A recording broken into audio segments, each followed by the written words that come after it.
আল্লাহ পাক আমাদের নবীকে এতটা শান দিয়েছেন, আল্লাহ পাক আমাদের নবীকে এতটা মান মর্যাদা দিয়েছেন। আল্লাহ পাক রব্বুল আলামিন আমাদের নবীকে যে দিনেতে দুনিয়াতে আগমন ঘটিয়েছেন ওই দিনটাও ছিল সোমবার। যেদিন আল্লাহ নবীর ইন্তেকাল হয়ে গিয়েছে ওই দিনটাও ছিল সোমবার। আল্লাহ নবীর যেদিনে নবুয়ত দেওয়া হয়েছে ওই দিনটাও হলো সোমবার। যেদিনে আল্লাহ নবী মক্কা থেকে মদিনাতে চলে যাবেন কাফেরদের অত্যাচারে, যেদিনে মক্কা থেকে বার হয়েছিলেন ওই দিনটাও ছিল সোমবার। আল্লাহ নবী মক্কা থেকে মদিনাতে গেছিলেন, মদিনাতে পৌঁছে যে দিনটা পৌঁছালেন ওই দিনটাও সোমবার ছিলেন। জোরে বলেন সোমবারের কত ইজ্জত মর্যাদা আমরা এই বছরে সোমবারটাই পেলাম।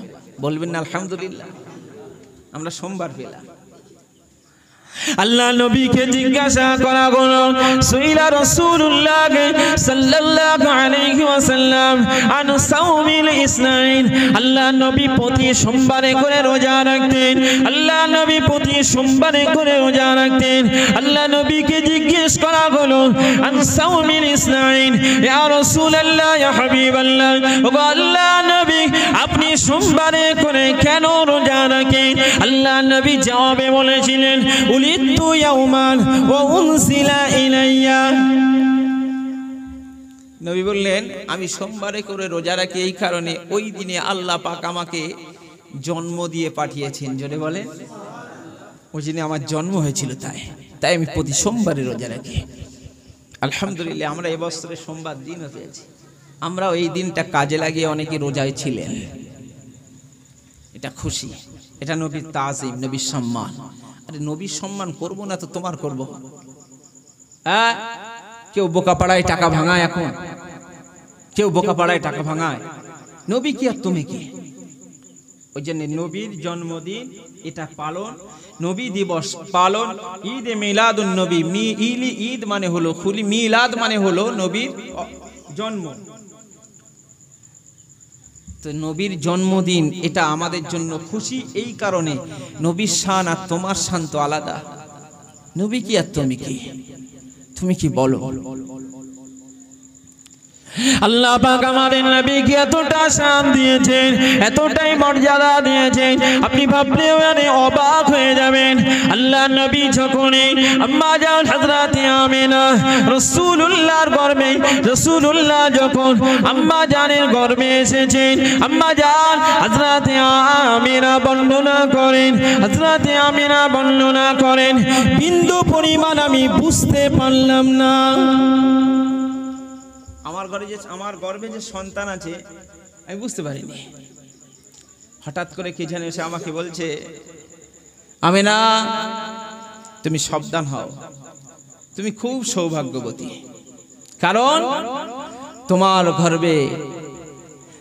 গর্ভে আখিরি জামানার পয়গম্বরের আগমন ঘটে গেছে। জোরে বলবেন না সুবহানাল্লাহ। আচ্ছা নবী পবিত্র না পবিত্র নয়? নবী পবিত্র। আচ্ছা নবী অপবিত্র জায়গায় থাকতে পারে? নবী যে জায়গায় থাকবেন ওই জায়গাটা কোনো অসম্মানজনক হতে পারে না, কখনোই নয়। অন্যান্য মায়েদের গর্ভে সন্তান আসলে পরে মায়েদের গর্ভটা, মায়েদের রেহেমটা উঁচু হয় না? মায়েদের রেহেমটা উঁচু হয়, মায়েদের গর্ভটা উঁচু হয়ে যায় সন্তান আসলে পরে। এই স্বপ্নটা দেখার পরে আম্মা জান হযরতে আমিনা, আল্লাহ নবীর আম্মা জান ওই যে স্বপ্নটা দেখলেন কে যেন এসে আমাকে বলে দিয়ে গেল ও আমিনা সাবধান হয়ে যাও, তোমার গর্ভেতে আখিরি জামানার পয়গম্বরের আগমন ঘটে গেছে।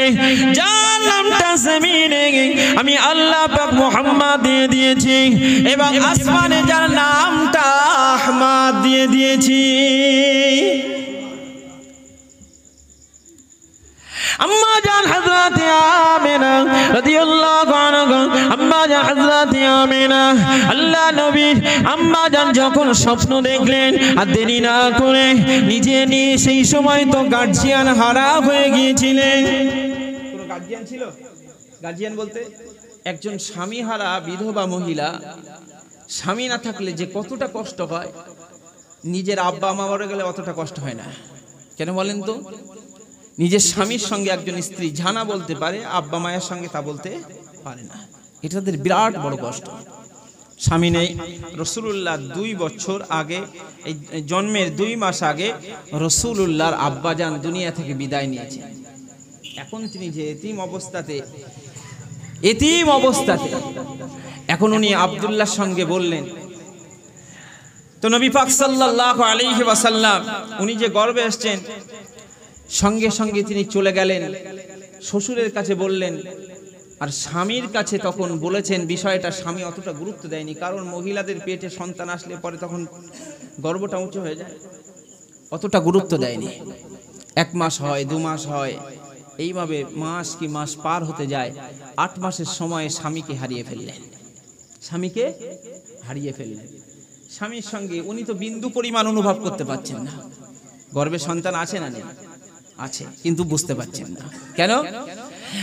আল্লাহ পাক রব্বুল আলামিন আমার নবীর খাতিরে নবীর মায়ের ইজ্জত চলে যা, গর্ভটা উঁচু হয়ে, এটা আল্লাহ পাক চাননি। জোরে বলেন সুবহানাল্লাহ। আল্লাহ পাক চাননি, তাই রেহেমটা আল্লাহ পাক উঁচু করে দেননি। আল্লাহ সবকিছু পারেন না, মুহূর্তের ভিতরে সবকিছু পারেন, আল্লাহ রেহেম উঁচু করে দেননি। আল্লাহ নবীর আব্বা জান যখন ইন্তেকাল হয়ে গেল, নবী পাকের আম্মা জান তখন অসহায় হয়ে গেলেন। শ্বশুরের সঙ্গে সব কথা বলতে পারেন না, এরপরেও তিনি যতটা বলার ততটাই বলতেন। আম্মা জান হযরতে আমিনা, নবী পাক যখন 9 মাস হয়ে গেল, 10 মাস হয়ে গেল, গর্ভটা তখন উঁচু হয় না। আম্মা জান হযরতে আমিনা বর্ণনা করেন, আল্লাহ নবী দুনিয়ার জগতে যে তিনি আসবেন তখনও পর্যন্ত তিনি বুঝতে পারেন না, সাবধানতার সঙ্গে রয়েছেন। আম্মা জান হযরতে আমিনা বলেন, আল্লাহ নবী যে দিনেতে দুনিয়া জগতে আসবেন, ওই দিনেতে যেন আমি দেখতে পাচ্ছি আমার ভেতরটা, আমার ঘরটা আলোয় যেন আলোকিত হয়ে রয়েছে, যেন একটু আলোয় আলোকিত। আর কথা যেই দাদুর কাছে গিয়ে বলে, নবী পাকের দাদুর কাছে গিয়ে বলে, নবী পাকের আম্মা জান হযরতে আমিনা রাদিয়াল্লাহু আনহা উনি যখন রাসূলুল্লাহকে গর্ভে নিয়ে রয়েছেন, ওনার শরীরটা যেন আলোক উজ্জ্বলময়, এমনি সময় যেমন ছিল তার থেকে অনেকটা আলোকিত, চেহারা যেন অনেকটা নুরানি চেহারা। আরে খোদ রসুল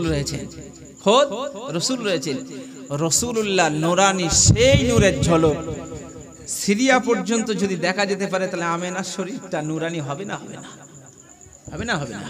হবে। আম্মা জান হযরতে আমিনা বর্ণনা করছেন, যে রাত্রিতে নবী আসবেন, অর্থাৎ সোমবার রাত, রবিউল আউয়ালের নবীর আগমনের তারিখ নিয়ে মতভেদ আছে।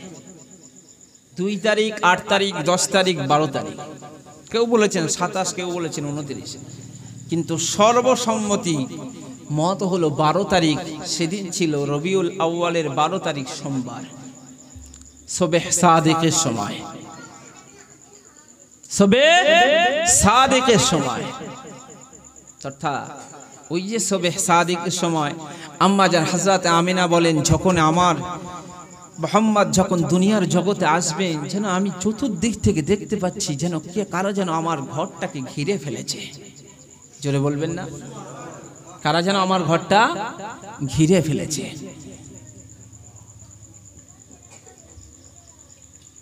আম্মা জান হযরতে আমিনা বর্ণনা করছে, সঙ্গে কে রয়েছে? রাসূলুল্লাহর আব্বার কেনা দাসী রয়েছেন, নবী পাক সাল্লাল্লাহু আলাইহি ওয়াসাল্লামের আব্বার কেনা দাসী বারাকা, কি নাম? যাকে পরবর্তীতে নাম হলো কি? উম্মে আইমান। তিনি সঙ্গে রয়েছেন। পরামর্শের কথা উম্মে আইমানের সঙ্গে বলেন।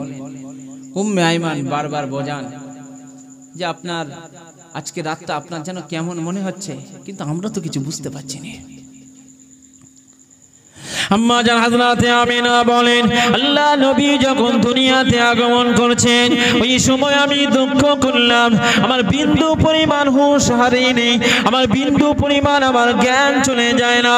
আল্লাহ নবীর আম্মা জান দেখতে পেলেন আল্লাহ নবী যখন দুনিয়াতে আগমন ঘটালেন, এই দুনিয়াতে যখন আগমন করলেন অন্যান্য সন্তানেরা ভূমিষ্ঠ হওয়ার পরে কান্নাকাটি করতে থাকে। আমাদের নবীর ক্ষেত্রে ভিন্নতা এসে গেল, আল্লাহ নবীর ক্ষেত্রে ভিন্নতা এসে গেল। আম্মা জান হযরতে আমিনা বর্ণনা করেন আল্লাহ নবী যখন দুনিয়াতে আগমন ঘটালেন, আল্লাহ নবী যখন দুনিয়াতে আসলেন হাত মোবারকটা যেন সিজদা হালাতে, আমরা যেমন সিজদাতে গেলে পরে জমিনে দুই হাত রেখে দিই, আল্লাহ নবী নিজের হাত মোবারক খানা ঠিক জমিনের উপরে বিছিয়ে দিলেন। বিছিয়ে দেওয়ার পরে আম্মা জান হযরতে আমিনা বর্ণনা করেন হাতটা বিছিয়ে দেওয়ার পরে উপর হয়ে শয়ন করার মতো না, তিনি সিজদার মতো এমন অবস্থায় তিনি রয়েছেন, তবে তার হাত মোবারকটাকে তিনি জমিনের উপরে বিছিয়ে দিয়ে মাথাটা আসমানের দিকে তুলিয়ে বিড়বিড় করে আল্লাহ পাকের শুকরিয়া আদায় করে দিলেন। নবী সর্বপ্রথম দুনিয়াতে এসে আল্লাহর শুকরিয়া আদায় করলেন। কি করলেন? হাতটা রাখলেন, মাথাটা আসমানের দিকে তাকিয়ে বিড়বিড় বিড়বিড় কণ্ঠে আল্লাহর শুকরিয়া আদায় করে দিলেন। জোরে বলেন সুবহানাল্লাহ। যারাই বলছেন নবীর আগমনে এই যে খুশি নয়, তার জন্মটা কি এত সুন্দর হয়েছে? হয়েছে? হতে পারে না। আম্মা জান হযরতে আমিনা বলেন আল্লাহ নবী যে দুনিয়াতে আগমন ঘটালেন অন্যান্য মায়েদের ক্ষেত্রে তাদের রেহেম থেকে একটা বিরাট খরণ হয়। সন্তান প্রসব করার পরে অন্যান্য মায়েদের পেট থেকে, অন্যান্য মায়েদের রেহেম থেকে একটা নাপাকি বিরাট খরণ হয়, রক্ত খরণ হয়। হয় না? যেটাকে আমরা নিফাস বলি, আরবি থেকে নিফাস বলা হয়। কিন্তু সমাজের কাছে একটা বাজে মানে কথা চলেই রয়েছে, আতুর। কি আছে গো সমাজে? আতুর বলে একটা প্রচার রয়েছে। আতুর হয়, কি আছে? আতুর আছে। আতুর বলে ইসলামে কিছু নেই, ভালো করে বুঝে নেন। আতুর বলে ইসলামে কিছু নেই। মায়েদের সন্তান প্রসব করার পরে একটা ব্লাড ক্ষরণ হয়। এই ব্লাডটা কারো 41 দিন পর্যন্ত হয়, 41 দিনের উপরও কারো হয়, আবার 41 দিনের ভিতরে কারো বন্ধ হয়ে যায়। এই চা দিচ্ছেন তাহলে তো আলোচনা মুশকিল হয়ে যাবে না।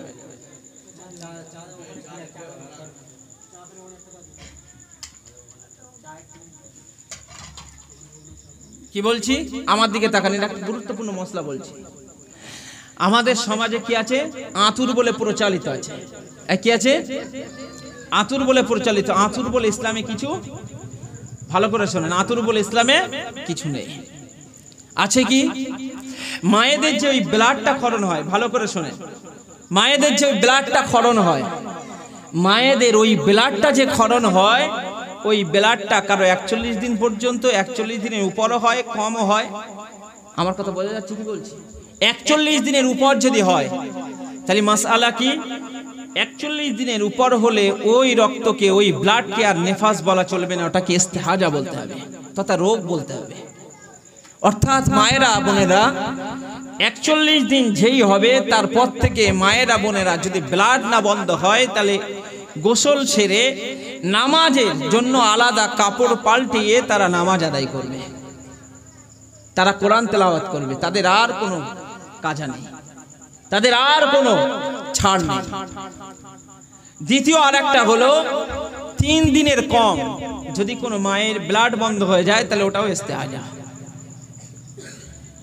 3 দিনের অধিক যদি হয়, 3 দিনের অধিক হলে যে কোনো দিনেই হোক, অর্থাৎ 41 দিনের ভিতরে আর 3 দিনের অধিক হলে যে কোনো দিনে বন্ধ হয়ে গেলে তারপর থেকেই নিয়েই নামাজ রোজা সবকিছুই করতে পারবে।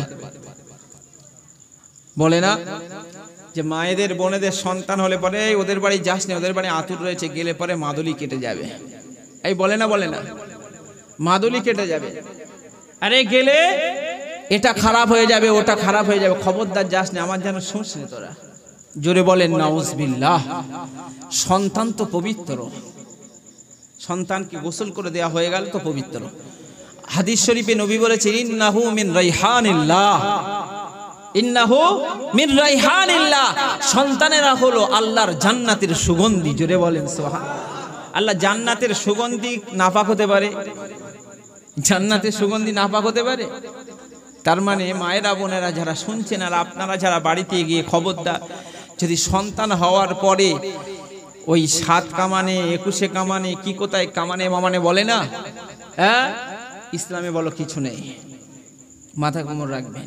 ব্লাড বন্ধ তো মায়েরা পবিত্র, ব্লাড বন্ধ তো মায়েরা পবিত্র। আম্মা জান হযরত আমিনা বলেন অন্যান্য মায়েদের ক্ষেত্রে যে ব্লাড দেখা যায়, অন্যান্য মায়েদের ক্ষেত্রে যে রক্তক্ষরণ হয়, আমি আমিনা আল্লাহ নবীর আগমনের আগে আল্লাহ পাক এতটাই তাকে পবিত্র করে দিয়েছেন, আল্লাহ পাক তাকে এতটাই পবিত্র করে দিয়েছেন। আম্মা জান হযরত আমিনা বলেন আল্লাহ নবী যখন দুনিয়াতে আগমন ঘটিয়েছেন, আল্লাহ নবী থেকে আল্লাহ নবীর কারণে আমার রেহেম থেকে বিন্দু পরিমাণ ওই নাপাকি ব্লাড খরণ হয় না।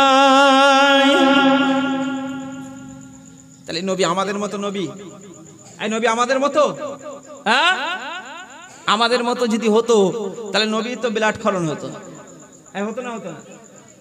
আমাদের মতো যদি হতেন তাহলে ব্লাড খরণ হতো না নবীর আম্মা? হতেন, কিন্তু সেটা হলো না। ওরাকা ইবনে নাওফাল বর্ণনা করেন, ওরাকা ইবনে নাওফাল বর্ণনা করেন আল্লাহ নবীর ওই ভূমিষ্ঠ রাতেতে ওরাকা ইবনে নাওফাল বলেন আল্লাহ নবী যেদিনে ভূমিষ্ঠ হবেন ওই দিনেতে তোমরা দেখতে পাবে, ওই দিনেতেই তোমরা লক্ষ্য করতে পাবে, ওই দিনেতেই তোমরা লক্ষ্য করবে আল্লাহ নবী যখন আগমন ঘটবেন, আল্লাহ নবীর আগমনের রাত্রিতে মূর্তি পূজা যারা করে ওদের ওই প্রতিমাগুলি ওই ঠাকুরগুলির মাথাগুলি নুয়ে যাবে।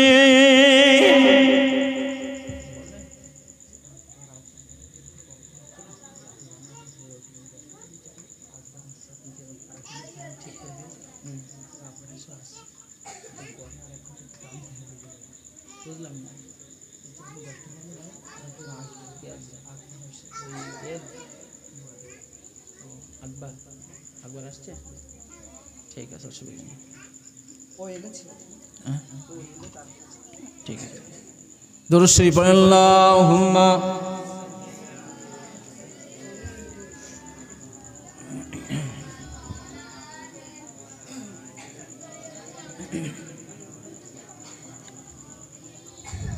তাহলে নবী কি আমাদের মতো? সবাইকে একসঙ্গে বলতে হবে, এই নবী আমাদের মতো?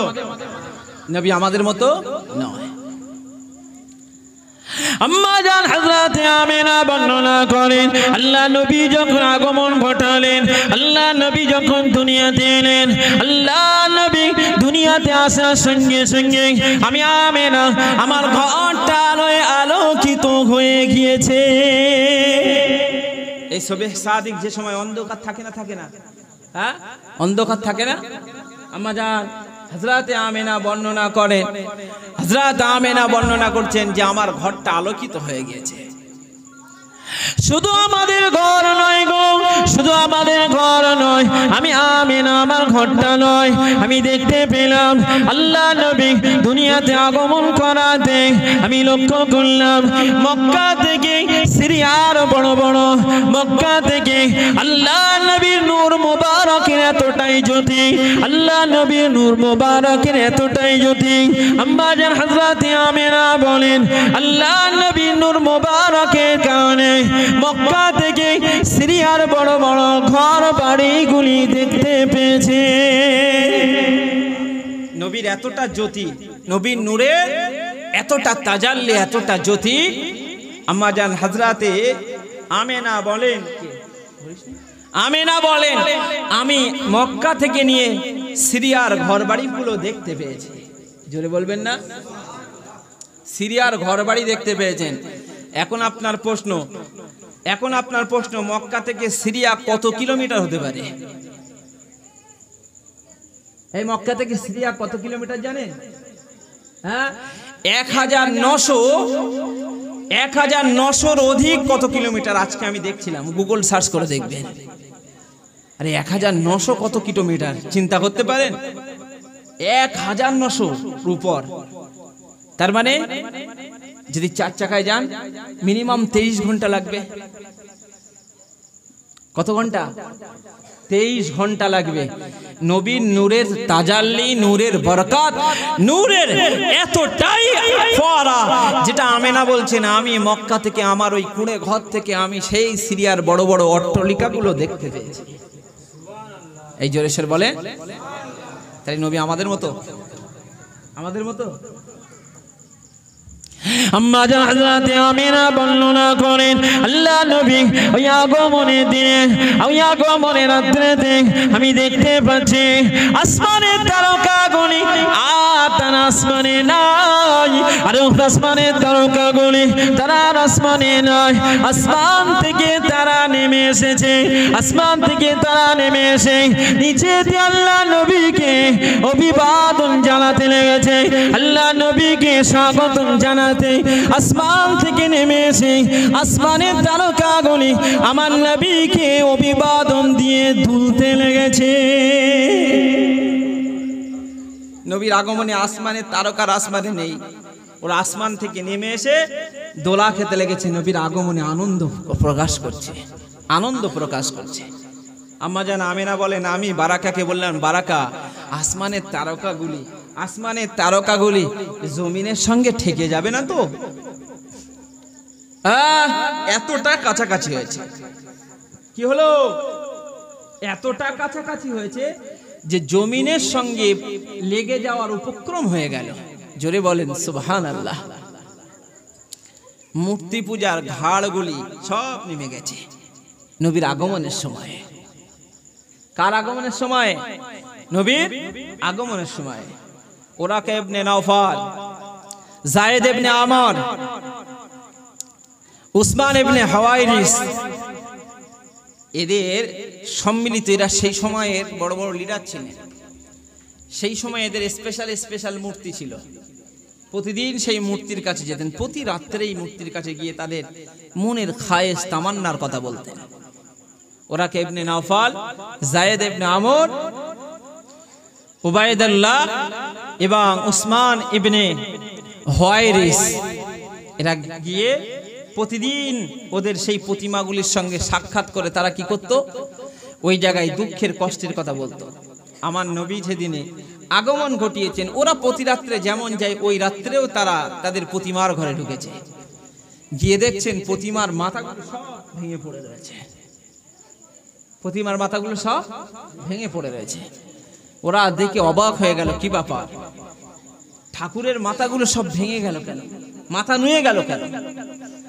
আবার তারা কি করলো? ওই মাথাগুলো নাম লাগিয়ে দিল, আবার তারা ভেঙে গেল।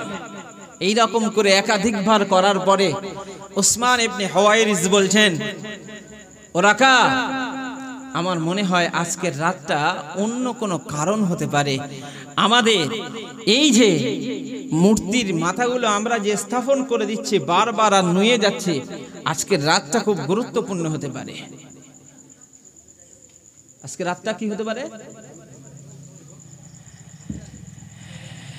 ওই সময় উসমান ইবনে হাওয়াইরিস এই মূর্তিঘর থেকে বেরিয়ে গেলেন, কুবাইস পাহাড়ে দাঁড়িয়ে গেলেন।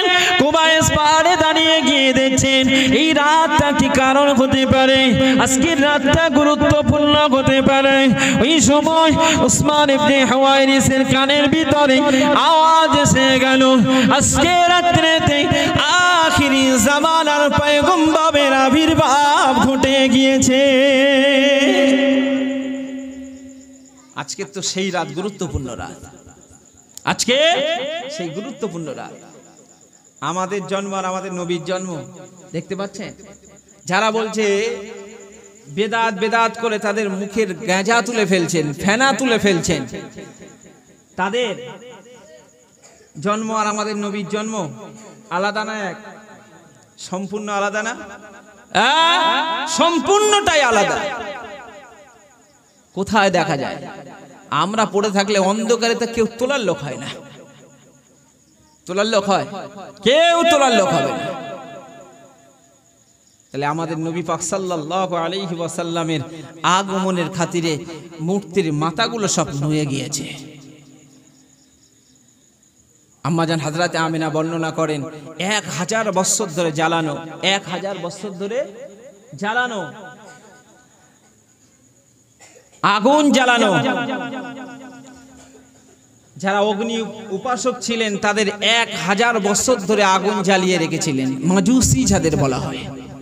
1000 বছর ধরে জ্বালিয়ে রেখেছিলেন তাদের আগুন।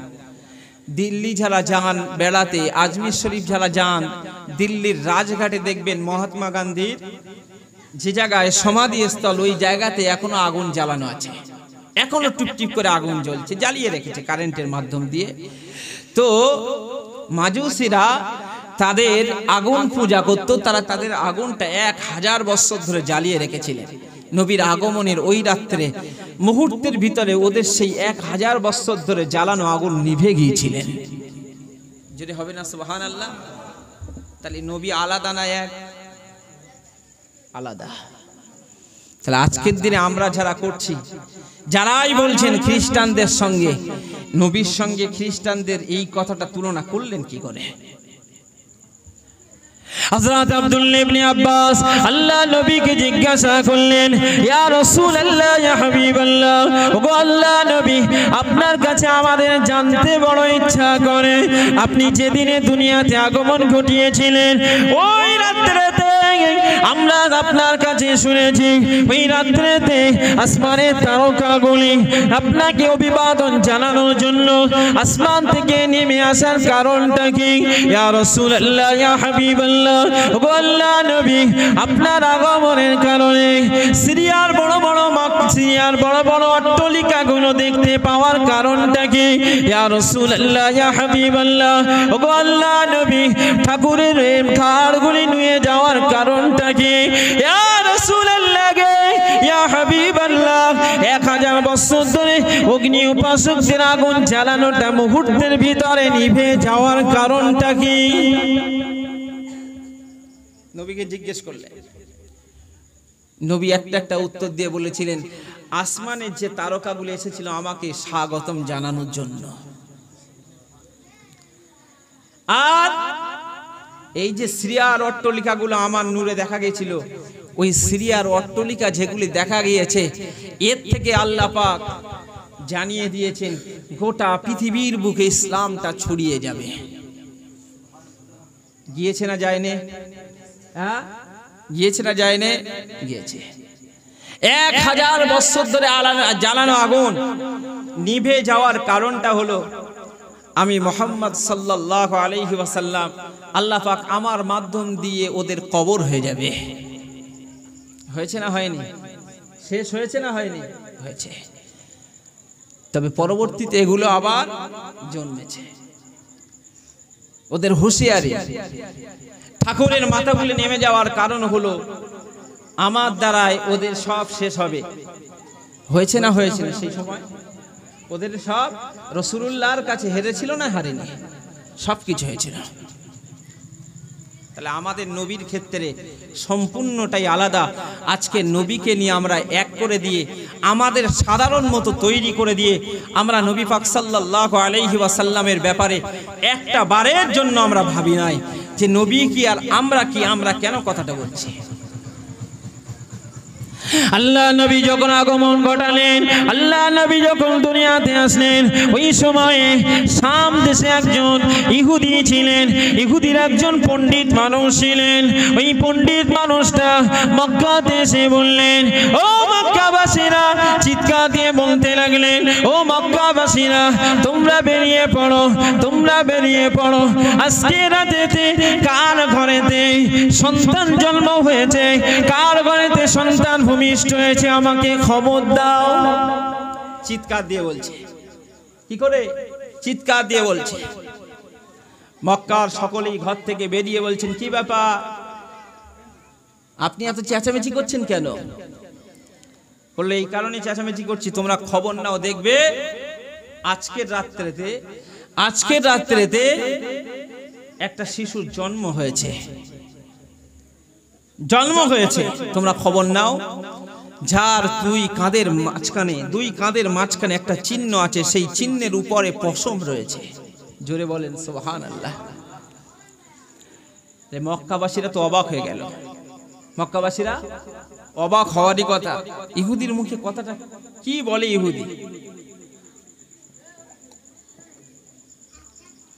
ইহুদির কথা শুনে মক্কার ঘরে ঘরে তল্লাশি করা হলো। করতে করতে আব্দুল মুত্তালিবের ঘরে শিশু নবীর জন্মের কথাটা প্রকাশ হয়ে গেল। জোরে বলেন সুবহানাল্লাহ। হ্যাঁ, সত্যি জন্মগ্রহণ করেছে।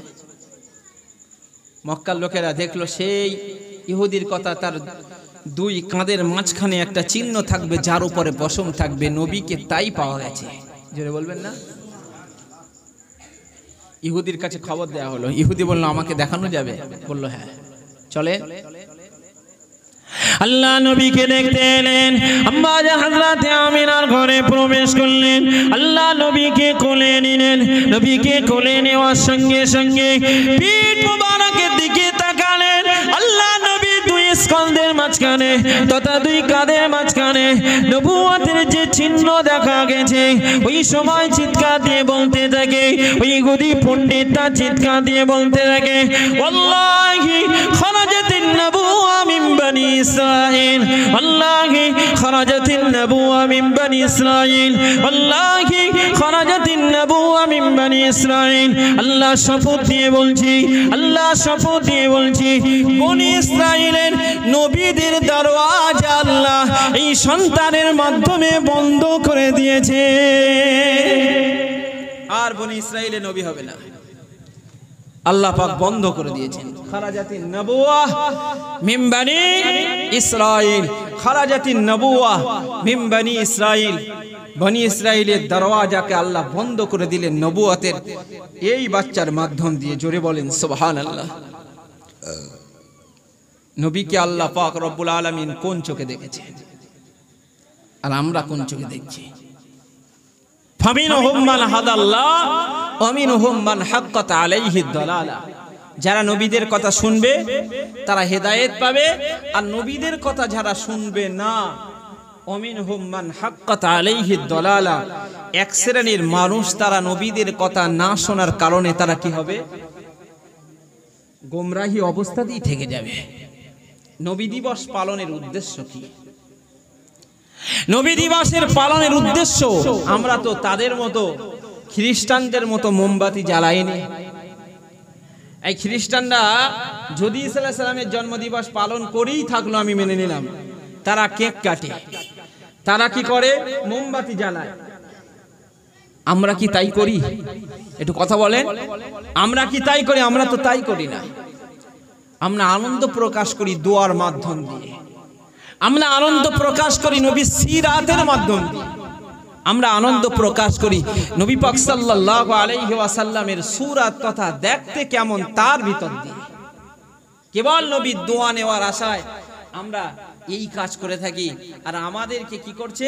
খ্রিস্টানদের সঙ্গে তাল লাগিয়ে দিল। অথচ মনে রাখা দরকার, শয়তানের মতো কান্না তোমার ভিতরেও ধরেছে। ধরেছে না? ধরেছে না?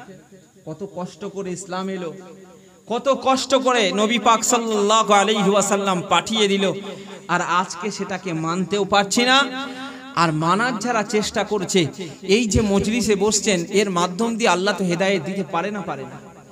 পারে না পারে না? হ্যাঁ, আমরা তো এতটুকু মনে করব, কতটা উপকার জানেন? মাউলুদ শরীফ তথা মিলাদুন নবী, এই মাউলুদ শরীফ কতটা উপকার। হযরতে শাহ ওলিউল্লাহ মুহাদ্দিস দেহলভী রাহমাতুল্লাহ আলাইহি, ভালো করে শুনে, যার ভারতবর্ষের হাদিসের সনদ সর্বপ্রথম ওনার কাছে গিয়ে ঠেকবে, ওনার আব্বাজান হযরত শাহ আব্দুর রহিম রাহমাতুল্লাহ আলাইহি, ওনার আব্বাজান হযরত শাহ আব্দুর রহিম রাহমাতুল্লাহ আলাইহি, উনি বলছেন আমার বাড়িতে আমি প্রতি বছরই রবিউল আউয়ালে নবীর আগমনের দিনেতে আমার বাড়ি প্রতি বছরই বিরাট খানা পিনার ব্যবস্থা করি। জোরে বলেন সুবহানাল্লাহ। আমি আমার বাড়িতে বিরাট আয়োজন করি, এতিম মিসকিন অসহায়দেরকে আমি দাওয়াত দিই, অন্যান্য মানুষদেরকেও দাওয়াত দিই, তাদের পেট ভরে খাওয়াই। জোরে বলবেন না সুবহানাল্লাহ। এই নবী দিবসের দিনে উপকারটা কি তাই বলছি। হযরতে শাহ ওলিউল্লাহ মুহাদ্দিস দেহলভী রাহমাতুল্লাহ আলাইহি বলেন, আমার আব্বা জান হযরতে শাহ আব্দুর রহিম দেহলভী রাহমাতুল্লাহ আলাইহি, আমার আব্বা জান প্রতি বছরে এই নবী দিবসের দিনেতে প্রচুর পরিমাণে মেহমানদারি করতেন। এক বছর এমন হয়ে গেল আমার আব্বা জানের কাছে টাকা নাই, আমার আব্বা জানের কাছে অর্থ নাই, আমার আব্বা জানের কাছে টাকা নাই, আমার আব্বার কাছে কিছুই নাই, আমাদের পরিবারের কাছে কিছু নাই। আমার আব্বা জান নবীর ইশকার মোহাব্বতে, নবীর ভালোবাসায় থাকতে না পেরে আমার আব্বা জানের কাছে সামান্য এমন কিছু অর্থ ছিল, যে অর্থটা দিয়ে আমার আব্বা জান কিছু ছোলা কিনলেন। খাওয়া দাওয়ার ব্যবস্থা করতে পারিনি, প্রতি বছরই করেন এই নবী দিবসের দিনে। এক বছর পারিনি, কিছু পারিনি, তাই নিজের কাছে যতটুকু যাই ছিল সেই টাকা দিয়ে ছোলা কিনলেন। কি করলেন? ছোলা কিনে সমস্ত মানুষদেরকে এই মজলিস কায়েম করে সেই ছোলা দিলেন। জোরে বলেন সুবহানাল্লাহ। ছোলা দিলেন। রাত হয়ে গেল, রাত হয়ে যাওয়ার পরে তাহাজ্জুদের নামাজ পড়লেন, নামাজ পড়ে ঘুমের বিছানাতে গেলেন। হঠাৎ দেখতে পেলেন আল্লাহ নবীর সম্মুখে একটা পেয়ালাতে ছোলা দেওয়া রয়েছে। নবীকে সালাম দিয়ে জিজ্ঞাসা করলেন, ইয়া রাসূলুল্লাহ, ইয়া হাবিবাল্লাহ, ও আল্লাহ নবী, আপনার সম্মুখে ছোলা কেন? নবী আমার জবাবে বলেছিলেন, ও বাবা আব্দুর রহিম, আমার কাছে ছোলাটা অন্য কোনো ছোলা নয় গো, আমার কাছে ছোলাটা অন্য কোনো ছোলা নয় গো বাবা। প্রতি বছরে আমার মাউলুদ শরীফে, প্রতি বছরে আমার আগমনের দিনেতে তোমার বাড়িতে তুমি যে অনুষ্ঠান করতে, তোমার বাড়িতে যে মেহমানদারির ব্যবস্থাপনা করতে, এতে আমি অত্যন্ত খুশি হয়ে যেতাম। এই বছরে তোমার কাছে অর্থ নয়, অর্থ না থাকার কারণে এই বছরে তোমার কাছে যা ছিল তাতেই তুমি খুশি হয়ে আমার মোহাব্বত আর ভালোবাসাতে তুমি যে ছোলাগুলি মানুষকে দিয়েছো, তুমি যে ছোলাগুলি বিতরণ করলে, আল্লাহ পাক তোমার ওই ছোলাতে এতটাই খুশি হয়ে গিয়েছে, তোমার ওই ছোলাতে আল্লাহ পাক এতটাই খুশি হয়ে গিয়েছে, আমি রাসূলুল্লাহ ওই ছোলার এক ভাগ আমার সম্মুখে আল্লাহ দিয়ে দিয়েছে। জোরে সোরে বলবেন না? উপকার আছে না নেই? মজলিসে উপকার আছে না নেই? আছে না? আছে। নবীর মজলিসে খরচ করবেন তো আল্লাহ পাক রব্বুল আলামিন আপনাকে দেবেন, মোহাব্বত, ভালোবাসা। হযরত শাহ আব্দুর রহিম রাহমাতুল্লাহ আলাইহি খাওয়াতে পারেনি, খানা খাওয়াতে পারেনি, ছোলা দিয়েছেন, আল্লাহ কবুল করে ওই ছোলা রসুলের কাছে পৌঁছে দিয়েছে। চলে বলেন সুবহানাল্লাহ। রসুলের কাছে যদি ওই ছোলা চলে যায়, আমাদের আগমন, রসুল্লাহর আগমন আমাদের কাছে মোহাব্বত, ভালোবাসার স্তর হতে পারে না? পারে না? এই পারে না? পারে না? রসুল্লাহর আগমন খুশি হওয়াতে একজন কাফিরকে আল্লাহ জাযা দিয়েছে। কাকে জাযা দিল? একজন কাফিরকে আল্লাহ জাযা দিয়েছে। কাফিরটা কি? রসুল্লাহর চাচা আবু লাহাব। রসুল্লাহর আগমনে এই খবরটা ওনার দাসী সোয়াইবিয়া নাম্মি আবু লাহাবের কাছে এসে বলছে, আবু লাহাব, আপনার একজন সুদর্শন ভাতিজা হয়েছে, আপনার একজন কি হলো, সুদর্শন ভাতিজা হলো। আপনার যে ভাতিজা হয়েছে এত সুন্দর দেখতে আপনার ভাতিজার, আপনি খুশি না খুশি নয়? এতটা খুশি হয়েছেন, সঙ্গে সঙ্গে বললেন আমার ভাতিজা হয়েছে, আমার ভাই বেঁচে নেই, যাও আমেনার যেন কোনো কষ্ট না হয়, আমার ভাতিজার যেন কষ্ট না হয়, আমি তোমাকে আজাদ করে দিলাম। জোরে বলে। আঙুলটা বাড়িয়ে বলেছিলেন, আঙুলটা বাড়িয়ে বলেছিলেন। আবুল আহাব ঈমান আনেনি। আবুল আহাবের ইন্তেকাল হয়ে গেল। রাসূলুল্লাহর চাচা আব্বাস রাদিয়াল্লাহু আনহু, অর্থাৎ আবুল আহাবের ভাই স্বপ্ন দেখছেন আবুল আহাবকে, ভাই আবুল আহাব তুমি কেমন আছো, আল্লাহ তোমার সঙ্গে কি ব্যবহার করছে? আবুল আহাব জবাবে বলেছিলেন, ও আব্বা শুনে নাও, ও আব্বা শুনে নাও, আমি খুব কষ্টের ভিতরে আছি, তবে সোমবার আসলে পরে আমার আযাবটাকে হালকা করে দেয়া হয়। কি কারণে? কারণটা অন্য কোনো কারণ নয়, কারণটা অন্য কোনো কারণ নয়, কারণটা হলো আমার যেদিন ভাতিজা মোহাম্মদ হয়, আমার ওই ভাতিজা মোহাম্মদ আব্বা ছিল না, আমি জানি কেবল তার মাই রয়েছে।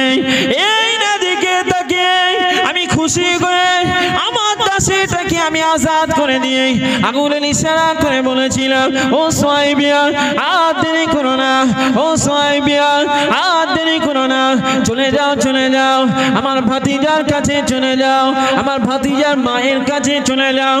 আজ তাদের আব্বা নাই, আজ তাদেরকে অস্বীকার করে গিয়েছে, ও সোয়াইবিয়া আর দেরি করো না, চলে যাও চলে যাও, আব্দুল্লাহর কাছে, আব্দুল্লাহর বাড়িতে চলে যাও, আমিনার কাছে চলে যাও, আমার ভাতিজার কাছে চলে যাও, ভাতিজাকে তুমি দুধ পান করাবে।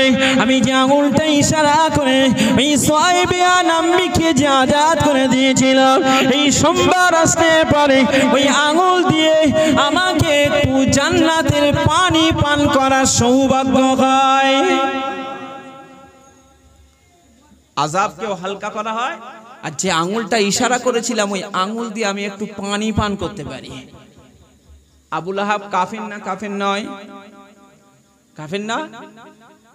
রাসূলুল্লাহর আগমনে খুশি হওয়াতে আবুল আহাবের যদি আল্লাহ তার জাযা দিয়ে থাকে, আমরা ইমানদার না কাফের নাকি অন্য কিছু? ইমানদার তো, একটু কথা বলে না, ইমানদার মুসলমান, তাহলে আল্লাহ আমাদের জাযা দিতে পারেন না? পারেন না? অবশ্যই আল্লাহ পাক আমাদিগকে জাযা দিতে পারেন, আল্লাহ আমাদের জাযা দিতে পারেন। তাই তো যদি কাফেরকে দেয় আল্লাহ আমাদিগকেও দেবেন, বলেন ইনশাআল্লাহ। একটু জোরে সেটা বলেন ইনশাআল্লাহ, আল্লাহ দেবেন, এতে কোনো সন্দেহ নেই। এতটুকু বিশ্বাস আল্লাহর কাছে, এতটুকু বিশ্বাস। কারণ নবী বলেছেন তোমরা কি হও, আশাবাদী হও, নিরাশ হও না। আর আল্লাহ তো কোরআনে নিরাশের ব্যাপারে পরিষ্কার বলে দিয়েছেন, আল্লাহর কাছে নৈরাশ হতে বারণ করেছেন। নবী বললেন আমার উম্মতের জন্য আল্লাহ এমন একটা ওয়াফাত দিয়েছেন। হযরত মূসা আলাইহিস সালাম আল্লাহর কাছে বলেছিলেন যে আল্লাহ আমাকে ওই নবীর উম্মত বানান যে নবীর উম্মতেরা গুনাহ করার ইচ্ছা করলে যতক্ষণ না গুনাহ না করে ততক্ষণ পর্যন্ত পাপ লেখা হয় না, আমাকে ওই নবীর উম্মত করান। পাপ করলে একটা গুনাহ হয়, পাপ করলে একটা গুনাহ হয়, না করলে গুনাহ হয় না, আমাকে ওই নবীর উম্মত বানান। আর কোন সওয়াবের আশা করলে, সওয়াবের কাজের আশা করলে, কাজ করুক আর না করুক একটা সওয়াব হয়। জোরে বলবেন না? একটা সওয়াব হয়। আর যদি কাজ করে তাহলে 10টা সওয়াব হয়। আমাকে ওই নবীর উম্মত বানান। তাহলে আমাদের মর্যাদা আছে না নাই? একটু কথা বলে। আছে, আমাদের মর্যাদা আছে। কাফিরকে যদি দিতে পারে আমাদিগও কেউ দেবেন আল্লাহ, এতটুকু বিশ্বাস। অতএব নবী দিবস পালন করা মানে নামাজ ছেড়ে দিয়ে নবী দিবস পালন করা, এটা হতে পারে না। নবীর কথা শোনার অর্থই হলো নবী দিবস পালন করা। আজকের দিন থেকে আমাদের অঙ্গীকারবদ্ধ হতে হবে, আমাদিগকে অঙ্গীকারবদ্ধ হতে হবে যে আমরা নবী দিবস পালন করছি, অর্থাৎ নবী পাক সাল্লাল্লাহু আলাইহি ওয়াসাল্লামের এই যে আগমনের দিন থেকে আমরা নিয়ত করব, আমরা যারা বেনামাজি রয়েছি নামাজ হব, আমরা যারা বেপর্দায় আছি মায়েরা বোনেরা আমরা পর্দা করব, আমরা যারা হারামের সঙ্গে অর্থের অভাবের কারণে জড়িয়ে পড়েছি নিয়ত করব আমরা সেখান থেকে বেরিয়ে আসব। আমরা যারা আছি আমরা নবী পাক সাল্লাল্লাহু আলাইহি ওয়াসাল্লামের সুন্নাতকে জিন্দা করব। জোরে বলেন ইনশাআল্লাহ। নিয়ত করুন, দেখবেন আল্লাহ আপনার নিয়ত বরকত দেবে, নিশ্চিত আল্লাহ আপনার নিয়তে বরকত দেবে। কারণ নিয়ত আপনার কাছে সংকল্প তৈরি করা আপনার কাছে গন্তব্যে পৌঁছে দেওয়া আল্লাহর দায়িত্ব। জোরে বলেন, তাহলে আল্লাহ গন্তব্যে পৌঁছাবেন, নিয়ত করতে হবে, সংকল্প করতে হবে, আল্লাহ ঠিক গন্তব্যে পৌঁছে দেবেন, কোনো অসুবিধা হবে না। নবী দিবস পালন করব, উঠে যাব মিথ্যা কথা বলবো, নবী দিবস পালন করব, উঠে গিয়ে বাড়ি গিয়ে আমরা যে যার মতো বাড়িতে যেভাবে যে সম্পর্কে ছিলাম অর্থাৎ যে কাজে যুক্ত ছিলাম সেটা যদি হারামের হয় তাহলে সেই হারামের সঙ্গে যুক্ত থাকবে, এটা তো হতে পারে না, এটা কখন হতে পারে না। আপনি আপনার জায়গায় থাকুন, দেখবেন আল্লাহ আপনার সমস্ত কিছু সুযোগ আল্লাহ আপনাকে করে দেবে। দুনিয়াতে কষ্ট হবে, নবীর কষ্ট হয়নি, নবীর মতো আপনার কষ্ট আছে, নবীর মতো আপনার কষ্ট আছে, আপনার কষ্ট তো নবীর মতো নেই। আব্বা চলে গেছে, একটা মহিলার জন্য বাচ্চাকে কষ্ট করে মানুষ করা কষ্টের না কষ্টের নয়? এই কষ্টের না কষ্টের নয়? কষ্টে। আরে কত কষ্ট গেছে, বাড়িতে কিছু ছিল না, নবীকে নিতে আসতে পারেনি, নিতে চায় না কেউ, বাড়িতে কিছু নেই বলে নবীকে কেউ নিতে চায় না। তার মানে নবীর জন্ম হয়ে গেছে। সেই সময়ের নীতি নিয়ম ছিল কি যে অন্য দুধ মাতা খুঁজে অন্য মহিলা দিয়ে দুধ পান করানো, আর আব্বা মায়ের তরফ থেকে উপঢৌকন দেওয়া হতো, অনেক অর্থ দেওয়া হতো সন্তানকে দুধ পান করালে। কোন সময়? সেই সময় নবী যে সময় এসেছে। আম্মা জান হযরতে আমিনা বলেন আমার কলিজার টুকরা সন্তান হলে পরে সর্বপ্রথম আমার বেটা মুহাম্মদ রাসূলুল্লাহকে যিনি দুধ পান করিয়েছেন, মায়ের দুধ পান করেছেন, আল্লাহ নবী মায়ের দুধ পান করার পরে ওই সুহাইবিয়া নামের দুধ পান করেছিলেন। এরপর তায়েফ থেকে আসা একদল বণিকেরা মক্কাতে শিশু খুঁজতে আসছেন। আল্লাহ নবীর কতটা কষ্ট, আমাদের তো সে কষ্ট নয়। আল্লাহ নবীর কতটা কষ্ট, দুনিয়াতে শুরু থেকেই কষ্ট, দুনিয়াতে আগমন থেকেই কষ্ট। আল্লাহ নবী যখন আগমন হয়ে গেলেন মক্কা থেকে, মক্কায় অনেক শিশুদেরও সে সময় অনেক শিশু ছিলেন। তায়েফ থেকে একদল মানুষ তারা উটনি নিয়ে মক্কাতে শিশু সন্ধান করতে বেরিয়ে গেলেন। দুধ পান করাবেন, তাই দুধ পান করানোর জন্য শিশুদের নিতে এসেছেন একদল। রাসূলুল্লাহ দুধ মা হযরত হালিমা, স্বামী হারিসের দুটো মেয়ে আর একটা ছেলে, এই পাঁচজন মিলে তায়েফ থেকে বেরিয়ে আসছেন। কোথাকার উদ্দেশ্যে? মক্কার উদ্দেশ্যে। এসে সন্তান নিয়ে যাবেন। নিজেদের উটনি যেটা ছিল দুর্বল, কাছে খাদ্য বলে কিছু ছিল না, চলতে পারে না, একসঙ্গে বার হয়েছেন সবাই, এসে মক্কা থেকে সবাই এসে সন্তান নিয়ে নিল নির্বাচন করে করে। নবীর কাছে যায়, ফিরে চলে আসে, নবীর কাছে যায়, ফিরে চলে আসে। কেন? নবীকে নিতে চায় না। তার কারণ, নবীকে নিতে চায় না সেটার একটাই কারণ, সেটা হলো কি নবীকে নিলে পরে টাকা পয়সা দেবে কে? এই নবীর কষ্ট না কষ্ট নয়? কেউ তো নিতে চায় না, টাকা পয়সা দেবে কে? আমরা তো অর্থের জন্যই তো বাচ্চাদের লালন পালন করব, দুধ পান করাবো, কিন্তু নবীকে নিলে কে দেবে? দাদু কি আর সেইভাবে দেবে কি না দেবে দ্বিধা দ্বন্দ্বে পড়ে গেছে। নবীর সম্মুখে যায়, মানুষ ফিরে ফিরে চলে যায়, নবীকে নিতে চায় না, নবীকে নিতে চায় না। আম্মা জান হযরতে হালিমা বলেন আমি টুকটুক করে মক্কাতে পৌঁছে গেলাম। মক্কার বাড়িতে যায়, শিশু পেলাম না। ও বাড়িতে যায়, শিশু খুঁজে পেলাম না। ওই তায়েফের সকলেই তারা শিশু নির্বাচন করা হয়ে গেছে, সকলেই তারা সন্তান পেয়ে গেছে, কিন্তু আল্লাহ নবীকে কেউ নিতে চায় না। আল্লাহ নবীকে নিতে না চাওয়ার কারণটা হলো আল্লাহ নবী হলেন এতিম, আল্লাহ নবী রাব্বা নাই। কে তাদের টাকা দেবে, কে তাদের অর্থ দেবে? নবীকে তারা অর্থের লোভে নিয়ে যাবে। আম্মা জান হযরতে হালিমা রাদিয়াল্লাহু তাআলা আনহুম ওই সময় কি করলেন? আম্মা জান হযরতে হালিমা রাদিয়াল্লাহু তাআলা আনহা মক্কার অলিতে গলিতে ঘুরতে লাগলেন সন্তান খোঁজার আশায়, কিন্তু সন্তান তো পেলেন না। সকলেই যে যার মতো নিয়ে গেলেন। আস্তে আস্তে আস্তে আস্তে আমিনার ঘরের সম্মুখে পৌঁছে গেল। খবর পেল আমিনার বাড়ি একটা শিশু আছে, যায় এতিম শিশু। ঘরের বাইরে রাসূলুল্লাহর দুধ পিতা হারিসকে দাঁড় করিয়ে রাখলেন। তিনটে সন্তানকে দাঁড় করিয়ে হালিমা একা একা আম্মাজান হযরতে আমিনার ঘরে প্রবেশ করলেন। প্রবেশ করার সঙ্গে সঙ্গে রাসূলুল্লাহ হালিমার দিকে তাকিয়ে মুচকে হেসে দিলেন। জোরে বলবেন না? ওই হাসিতে হালিমা পাগল হয়ে গেলেন, ফিদা হয়ে গেলেন, অন্তর কেড়ে নিল। অন্তর কি হলো? কেড়ে নিয়ে নিল।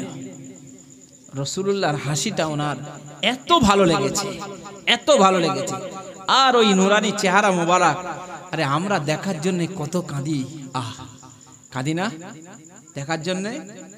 নামাজে আল্লাহর কাছে বলি, আল্লাহ রাসূলুল্লাহ দিদার আমাদের নসিবে কবুল করেন, বলি না বলি? সেই নুরানি চেহারা মোবারক ডাইরেক্ট দেখছে। পাগল হবে না? আল্লাহ শান। যাদের মন হিংসুক, যাদের মন অর্থলোভী, যাদের মনের ভিতরে হিংসা আছে, অর্থলোভ আছে, এরা কখনো স্বার্থ ছাড়া চলতে চায় না। আমিনার তকদির, আমিনার নসিব তো ভাগ্যবান। রাসূলুল্লাহ দুধমা হবে, মায়ের সঙ্গে সম্পর্ক হবে। কত সৌভাগ্যবান, কতটা সৌভাগ্য। আম্মা জান হযরতে হালিমা ঘরের বাইরে এলেন।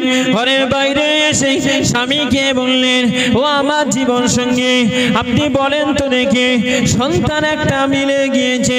ওই সন্তানের মুখের দিকে তাকিয়েছি, তার নুরানি চেহারা মোবারক দেখে পরে আমার মনটা জুড়িয়ে গিয়েছে। সেই সঙ্গে সঙ্গে এমন ভাবে হাসি দিয়েছে, যারা হাসিটা আমার অন্তরটা কেড়ে নিয়েছে।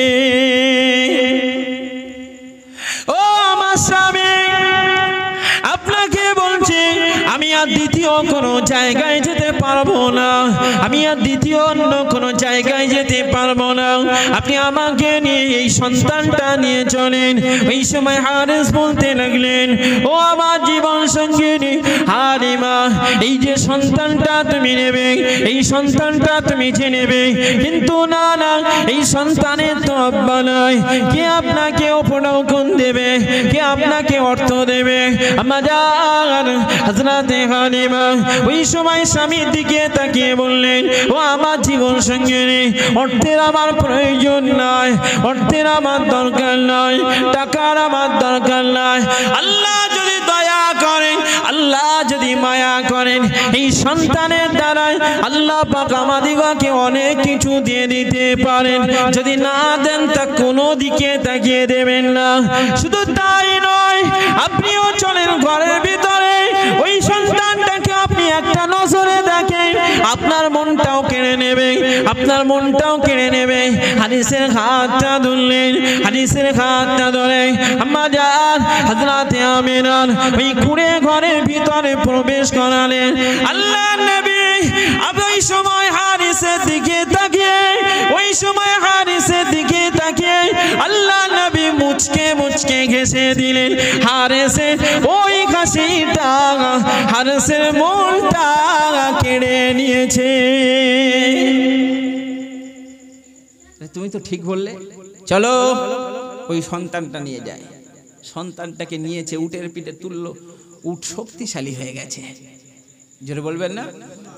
দুর্বল জরাজীর্ণ উটনি শক্তিশালী হয়ে গেছে, যার স্তনে দুধ ছিল না, স্তন ফুলে ফেপে দুধে ভরে গিয়েছে। কার বরকতে?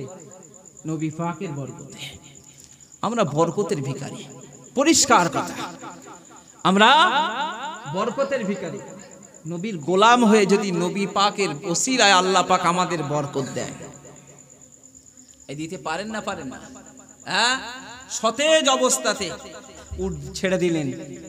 যারা আগে সন্তান নিয়ে বেরিয়ে গেছে, চলে গেছে, তায়েফে পৌঁছে গেছে, এদিকে তাদের আগে হালিমা ঘরে পৌঁছে গিয়েছে। জোরে বলে হালিমা, কি ব্যাপার, এত দূরত্ব কি ব্যাপার?